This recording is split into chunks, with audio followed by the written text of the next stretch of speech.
22 જાન્યુઆરીએ રામ મંદિરનું ઉદ્ઘાટન થયું ત્યારથી ભગવાનના દર્શન કરવા આવતા ભક્તોની સંખ્યામાં ઘટાડો થઈ જ નથી રહ્યો.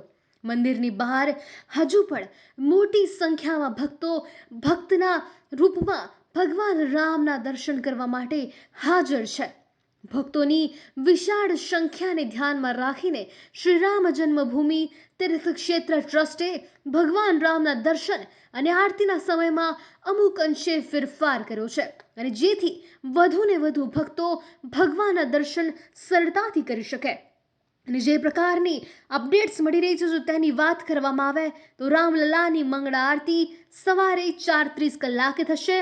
ત્યારબાદ શૃંગાર આરતી સવારે 6:30 થશે. આ પછી સવારે 7 વાગ્યાથી ભક્તોના દર્શન શરૂ થશે. અને તેમણે જે પ્રકારની માહિતી પણ મળી રહી છે તે પ્રમાણે જણાવીએ તો બપોરે 12 વાગે ભોગ આરતી, સાંજે 7:30 વાગે સંધ્યા આરતી અને રાત્રે 9 વાગે રાત્રિ ભોજનનું આયોજન કરવામાં આવશે. ભગવાનની શયન આરતી રાત્રે 10 કલાકે થશે. અને ત્યારે ટ્રસ્ટ સતત પરિવર્તન કરી લોકોને ભગવાનના દર્શન ખૂબ જ સુલભ રીતે કરાવી શકે તેવા પ્રકારના આયોજન કરી રહ્યું છે. આ પહેલા મંદિરમાં પ્રવેશ દ્વારની સંખ્યા 2 હતી, જેને વધારીને 6 કરવામાં આવી છે. અને આ તમામ માહિતીથી તમામ જે રામ ભક્તો છે તેમને સાંભળીને જ એક અનેરો તેમના ચહેરા પર આનંદ જોવા મળી રહ્યો છે.